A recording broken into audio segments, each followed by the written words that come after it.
ആർക്കും തോൽക്കാതെ പായും സൂര്യനെ സത്യം കാത്തിടാൻ എനിക്ക് സങ്കല്പിക്കാൻ പോലും കഴിയുന്നില്ല. അപ്പുറം ഇപ്പുറം ഒക്കെ വെള്ളവും മരങ്ങളും വന്ന് കടലായിരുന്നു. ഇന്നലെ ഒരു അർജന്റ് ന്യൂസായിരുന്നു, പുതിയ ന്യൂസായി. സഹതപിക്കാൻ ആർക്കും പറ്റൂടാ, അനുതാപമാണ് പറ്റാത്തത്. ഇന്നലെ വയനാടാണെങ്കിൽ നാളെ നമുക്ക് സംഭവിക്കാനിരിക്കണത് ഊഹിക്കാവുന്നല്ലേ ഉള്ളൂ. അത് ശരിയാടാ, പുറം തലയ്ക്ക് മുകളിൽ നിൽപ്പുണ്ട്. അതെപ്പോഴാണ് പൊട്ടി വിളിച്ചതായിട്ട് വീഴാൻ പോണത്. അതും ശരിയാ, ഇതൊക്കെ പണ്ടേ പറഞ്ഞിട്ടുള്ളതല്ലേ.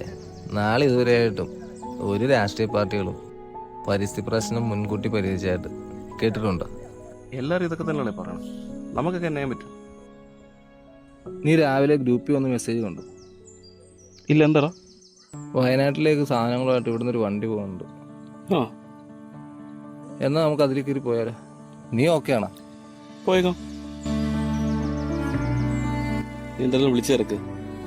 എൻ്റെ ഇന്നലെ കുറച്ച് ഫണ്ട് ഇരിപ്പുണ്ട്, ഞാൻ എടുത്തിട്ട് വരാം. നമുക്ക് പോയേക്കാം.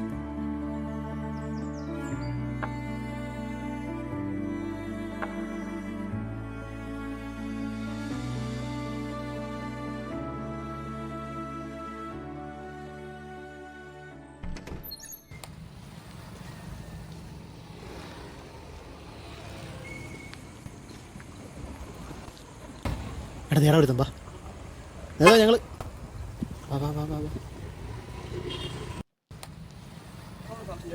പുള്ളി വണ്ടി കയറി വാ വേഗം വാ. ചേട്ടാ ചേട്ടാ നമസ്കാരം. നമ്മള് വയനാട്ടിലോട്ട് ഇച്ചിരി ധനസഹായ പരിപാടിയാണ്.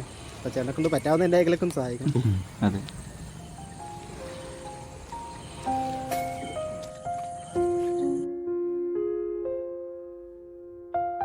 നാളെ ഇതുവരെയായിട്ടും ഒരു രാഷ്ട്രീയ പാർട്ടികളും പരിസ്ഥിതി പ്രശ്നം മുൻകൂട്ടി പരിഹരിച്ചായിട്ട് കേട്ടിട്ടുണ്ടോ?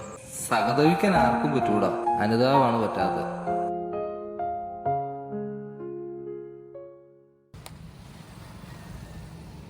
അതെ സഹോദര, നമ്മുടെ കൂടപ്പുറപ്പുകൾക്ക് വേണ്ടിയല്ലേ ഒരു കൈ സഹായം ചെയ്തൂടെ? അതെ നേതാവേ, ഇതിലും വലുത് ഇനി വരാൻ കിടക്കുന്നേ ഉള്ളൂ. അതിനുവേണ്ടി നിങ്ങൾക്ക് എന്തെങ്കിലും ചെയ്യാൻ പറ്റുമെങ്കിൽ നിങ്ങൾ ചെയ്യും. ഇതെന്നെ കൊണ്ട് ചെയ്യാൻ പറഞ്ഞാൽ ഞാൻ ചെയ്തോളാം. ആൾക്കാരൊക്കെ ചിന്തിക്കാൻ തുടങ്ങി. പാടാ മക്കളെ, നമുക്ക് നമ്മളെ കാര്യം നോക്കാം. നേതാവേ പുള്ളി പറഞ്ഞ പോലെ അതെങ്ങനെ പൊട്ടി വന്നോണ്ടല്ലേ ഇതിനും വലിയ ബക്കറ്റ് വരെ മേടിക്കേണ്ടി വരും കേട്ടോ. പിന്നല്ലാതെ നമുക്ക് മേടിക്കടാ.